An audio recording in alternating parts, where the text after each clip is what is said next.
इस्तीफा इसलिए दें आपको वोट बीजेपी के खिलाफ दिया था, बीजेपी की दलाली करने के लिए वोट नहीं दिया।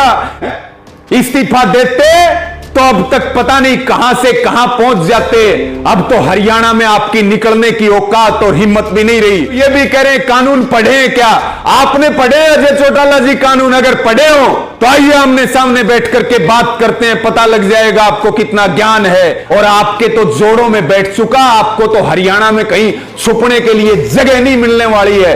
और सरकार में शामिल होना बहुत दूर की बात है, पंची के चुनाव भी नहीं जीत पाओगे। आप चौधरी देवीलाल जी का मुकाबला करेंगे, उस महापुरुष का मुकाबला करेंगे जिसके जमीर को आपने सौदा कर लिया, बेच दिया बीजेपी और आरएसएस को। अजय चौटाला जी डीएनए चेक करवा लीजिए, उस महापुरुष का खून आपकी रगों में होता तो उनकी आत्मा का सौदा नहीं करते, इस हरियाणा के साथ इतना बड़ा धोखा नहीं करते और बीजेपी का इस तरह से समर्थन नहीं करते। चेक करवा लेना डीएनए आप कि ये जो जेजेपी है यही बीजेपी है। और आपको ये भी कह रहे कानून तो वापिस भी होंगे और आपके जूत भी लगेंगे।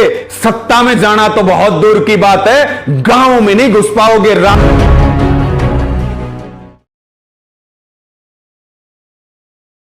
जय किसान में रवि आजाद।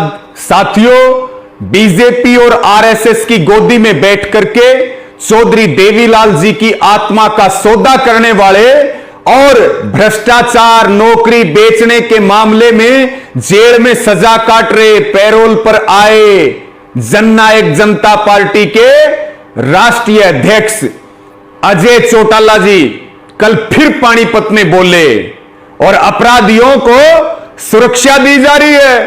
अपराधी सुरक्षा के पहरे में घूम रहे हैं और आम जनता को न्याय नहीं मिल रहा है।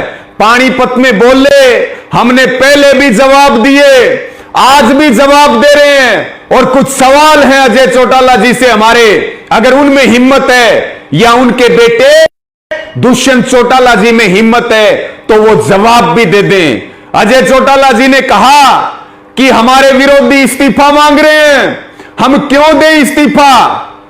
आपको जवाब दे देते हैं, आप क्यों दें इस्तीफा? इस्तीफा इसलिए दें कि आपने चौधरी देवीलाल के नाम से वोट मांगे। इस्तीफा इसलिए दें कि आपने किसान गरीब मजदूर गांव का वोट लिया।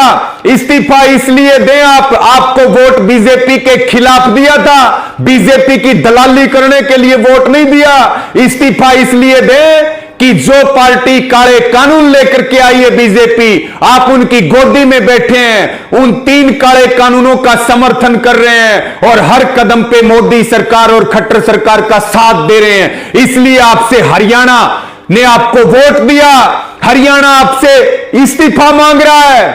इस्तीफा देते तो अब तक पता नहीं कहां से कहां पहुंच जाते।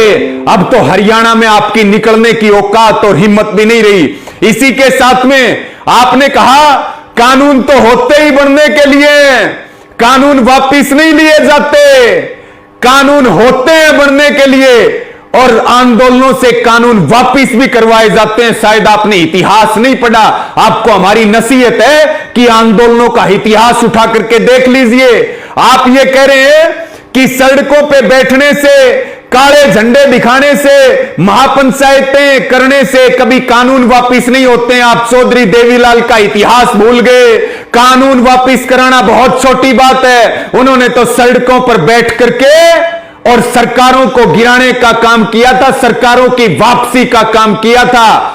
और आप ज्ञान बांट रहे हमें, जिस हरियाणा ने आपको जीरो से और हीरो बनाने का काम किया, आज आप उन्हीं किसानों को, नौजवानों को, माताओं बहनों को ज्ञान बांट रहे हैं, उनको आंखें दिखा रहे हैं, घमंडी बातें कर रहे हैं उनके सामने, कह रहे हैं कि बीजेपी वालों से इस्तीफा मांगो, एमपीओ से इस्तीफा मांगो, राज्यसभा वालों से इस्तीफा मांगो। हमने क्या कानून बनाए हैं? तुमने कानून नहीं बनाए, लेकिन कानूनों का समर्थन किया है। एक बार भी ये कहा हो कि ये कानून गलत है तो आप जवाब दे दीजिए। और जो कानून लेकर के आई है जो बीजेपी, आपने पुरजोर तरीके से उसका समर्थन किया है। आप तो ये भी कह रहे हैं कानून पढ़े हैं क्या? आपने पढ़े अजय चौटाला जी कानून? अगर पढ़े हो तो आइए आमने सामने बैठ करके बात करते हैं, पता लग जाएगा आपको कितना ज्ञान है। आप सत्ता के नशे में अंधे होकर के और हमारी फसलों नस्लों के ऊपर और जमीनों के ऊपर आप अडानी अंबानियों के कब्जे करवाना चाहते हैं।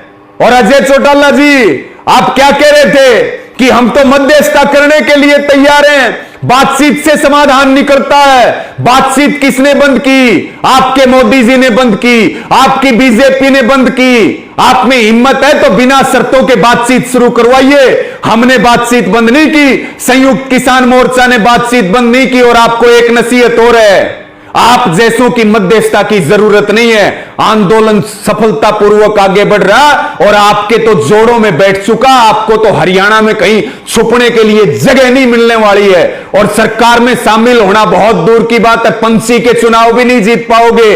और आपने क्या कहा? चौधरी देवीलाल ने पद छोड़े थे, प्रधानमंत्री का पद छोड़ा था, आपसे तो उप मुख्यमंत्री का भी नहीं छोड़ा जा रहा। आप चौधरी देवीलाल जी का मुकाबला करेंगे, उस महापुरुष का मुकाबला करेंगे जिसके जमीर को आपने सौदा कर लिया, बेच दिया बीजेपी और आरएसएस को। इसी के साथ में आप क्या कह रहे हैं? आप ये कह रहे हैं कि आपकी रगों में चौधरी देवीलाल का खून है। अजय चौटाला जी, डीएनए चेक करवा लीजिए। उस महापुरुष का खून आपकी रगों में होता तो उनकी आत्मा का सौदा नहीं करते, इस हरियाणा के साथ इतना बड़ा धोखा नहीं करते और बीजेपी का इस तरह से समर्थन नहीं करते। चेक करवा लेना डीएनए आप।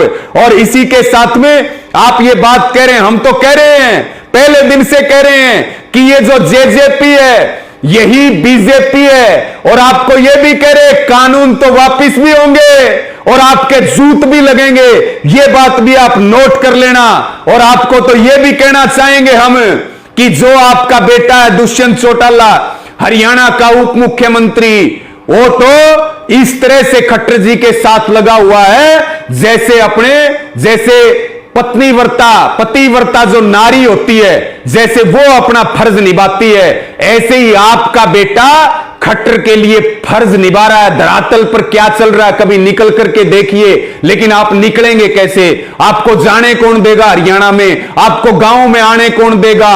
आपको अपने पास बैठाएगा कौन? और हम तो आपको एक अंतिम बात कहेंगे, कानून तो जितनी बदजुबानी करनी है कर लीजिए, सारी सड़ निकालेंगे आप लोगों की और कानून भी वापस करवाएंगे और जेजेपी की घर वापसी करवाएंगे।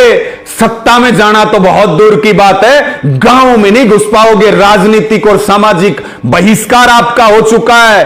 और इसी के साथ में मैं ये भी निवेदन करना चाहूंगा कि इस वीडियो को साथियों ज्यादा से ज्यादा शेयर करें। और है हिम्मत अजय चौटाला जी तो दीजिए हमारे जवाब दीजिए, हम जवाब चाहते हैं।